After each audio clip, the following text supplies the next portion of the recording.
হিলিতে বাংলাদেশি সহ ৩ জন গ্রেপ্তার, ভুয়ো নথি তৈরির অভিযোগ। বড় সাফল্য পেল দক্ষিণ দিনাজপুর জেলার পুলিশ। গোপন সূত্রের খবর পেয়ে হিলি থানার ত্রিমোহনী এলাকা থেকে এক বাংলাদেশি নাগরিক সহ ৩ জনকে গ্রেপ্তার করল পুলিশ। অভিযোগ, শ্যামকুমার সাহা নামে এক বাংলাদেশি নাগরিক অবৈধভাবে ভারতে প্রবেশ করে বসবাস করছিলেন। তাকে আশ্রয় দেওয়ার অভিযোগে অমৃত দাস নামে এক ভারতীয় নাগরিককেও গ্রেপ্তার করা হয়েছে। এছাড়া ভুয়ো প্যান কার্ড, আধার কার্ড ও ভারতীয় ব্যাংকের পাসবুক তৈরি করে দেওয়ার অভিযোগে কিসমত দাপট এলাকার বাসিন্দা অলোক পালকেও আটক করেছে পুলিশ।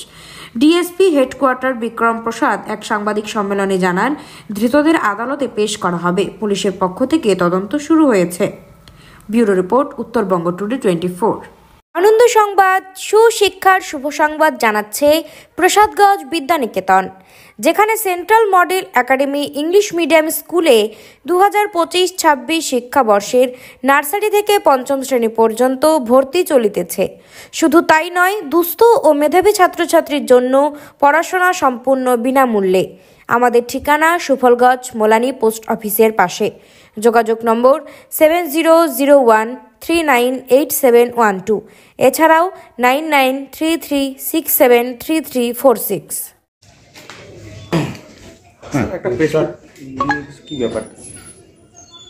একটা গোপন সূত্রের ভিত্তিতে আমরা খবর পাই যে একজন বাংলাদেশি নাগরিক, সে আমাদের হিলি এলাকার ত্রিমোহনীর এলাকায় বেশ কিছুদিন ধরে অবৈধভাবে থাকছে এবং এখানকার বিভিন্ন রকম কার্যকলাপের সাথে সে যুক্ত। সেই ইনফরমেশনের উপর ওয়ার্কআউট করতে গিয়ে আমরা জানতে পারি শ্যামকুমার সাহা, সে একজন বিডি ন্যাশনাল। প্রায় 4 বছর আগে সে আমাদের ইন্ডিয়ান টেরিটরিতে এসছে অবৈধভাবে। তাকে আমরা ইন্টারসেপ্ট করার পরে থরলি ইন্টারোগেট করা হয়।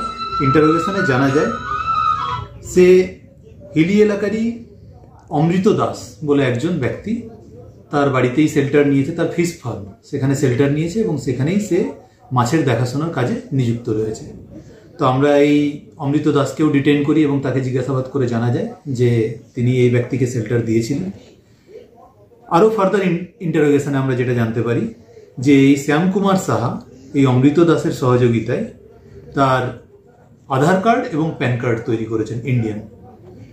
যার কাছ থেকে তিনি এই আধার এবং প্যান কার্ড তৈরি করেছিলেন সেই ব্যক্তির নাম আমরা জানতে পারি এবং কালকে রাত্রেই আমরা রেড করে সেই ব্যক্তির নাম অলোক পাল, তাকে আমরা অ্যারেস্ট করি এবং তারকে জিজ্ঞাসাবাদ করে জানতে পারি যে তিনি এই শ্যামকুমার সাহা, যিনি বাংলাদেশি ন্যাশনাল, তার আধার কার্ড এবং প্যান কার্ড এই দুটো তৈরি করেছেন।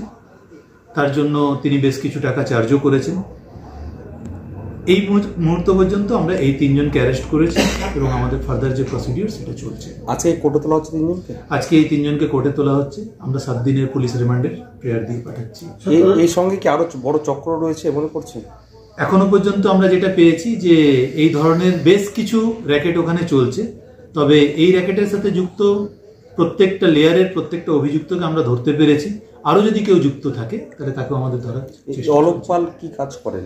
যেটা জানা গেছে, অলোক পাল প্রাথমিকভাবে একজন ইন্ডিয়ান ব্যাংকের, আমাদের এখানে যে বালুরঘাটের বাস স্ট্যান্ডে ইন্ডিয়ান ব্যাংকের যে ব্রাঞ্চ আছে সেই ব্রাঞ্চের একজন ক্যাজুয়াল ওয়ার্কার হিসাবে কাজ করেন।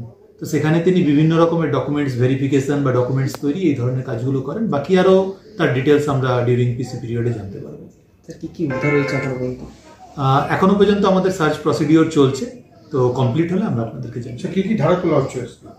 আপাতত আমাদের যেটা ফরেনার্স অ্যাক্টের যে কেস এবং ফরজারির যে কেসগুলো, সেই ধারাগুলোতেই এই কেসটা রুজু করে। যাকে ধরা হয়েছে সে কি এখানকার ডকুমেন্টস তৈরি করে ফেলেছিল? তার কাছ থেকে আমরা যেটা পেয়েছি সেটা ইন্ডিয়ান প্যান কার্ড এবং ইন্ডিয়ান আধার কার্ড পেয়েছি। প্রাথমিক জিজ্ঞাসাবাদে তিনি স্বীকার করেছেন তিনি অবৈধভাবেই ভারতে প্রবেশ করেছেন।